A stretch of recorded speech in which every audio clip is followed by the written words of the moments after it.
বিসমিল্লাহির রহমানির রহিম। সম্মানিত সভাপতি, জামালপুর জেলা বিএনপির সংগ্রামী সভাপতি মরহুম ব্যারিস্টার আব্দুল সালাম তালুকদারের যোগ্য উত্তরসূরি আমাদের প্রিয় নেতা জনাব ফরিদুল কবির তালুকদার সাহেব, আজকের এই জনসভার সম্মানিত প্রধান অতিথি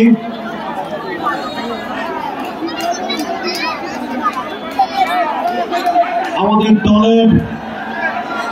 সম্মানিত চেয়ারপারসনের উপদেষ্টা কাউন্সিলের সম্মানিত সদস্য, বৃহত্তর ফরিদপুরের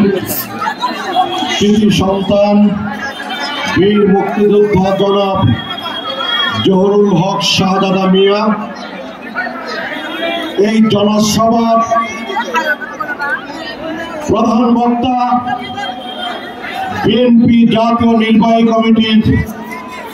সম্মানিত সহসাংগঠনিক সম্পাদক, জামালপুর জেলা বিএনপির সংগ্রামী সাধারণ সম্পাদক, জামালপুর সদরের প্রিয় মুখ, প্রিয় নেতা জনাব অ্যাডভোকেট শাহ মোহাম্মদ ওয়ারেস আলী মামুন, এই জনসভায় উপস্থিত বিশেষ অতিথি আমাদের পাশের উপজেলা ইসলামপুরের জনপ্রিয় নেতা, সাবেক এমপি, বিএনপি জাতীয় নির্বাহী কমিটির সদস্য, ইসলামপুর উপজেলা বিএনপির সম্মানিত সভাপতি প্রিয় ভাই সুলতান মাহমুদ বাবু, জেলা বিএনপির সম্মানিত নেতৃবৃন্দ, মেরান্দা পৌর বিএনপির সম্মানিত সভাপতি অ্যাডভোকেট মনোয়ার হোসেন হাওলাদার, মেরান্দা উপজেলা বিএনপির নবনির্বাচিত সাধারণ সম্পাদক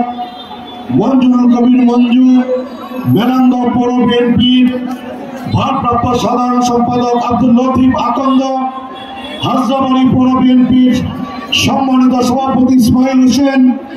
সম্মানিত সাধারণ সম্পাদক শাহ মোহাম্মদ তালাত মাহমুদ, মাদারগঞ্জ উপজেলা বিএনপির সম্মানিত আহ্বায়ক অ্যাডভোকেট মঞ্জুর কাদের বাবুল খান, জেলা বিএনপির উপদেষ্টা সাবেক সভাপতি জনাব ফাইজুল ইসলাম লাঞ্জু, মাদারগঞ্জ উপজেলা বিএনপির অন্যতম যুগ্ম আহ্বায়ক মিজানুর রহমান রতন, জিয়াউর রহমান জিয়া, মাদারগঞ্জ পৌর বিএনপির সম্মানিত সভাপতি আলহাজ আব্দুল গফুর, সাধারণ সম্পাদক সোহেল তালুকদার সহ আমার সামনে উপস্থিত আমার প্রিয় মা বোনেরা, প্রিয় মুরব্বিয়ান, প্রিয় ভাইরা, আসসালামু আলাইকুম। আমাদের দলের সিদ্ধান্ত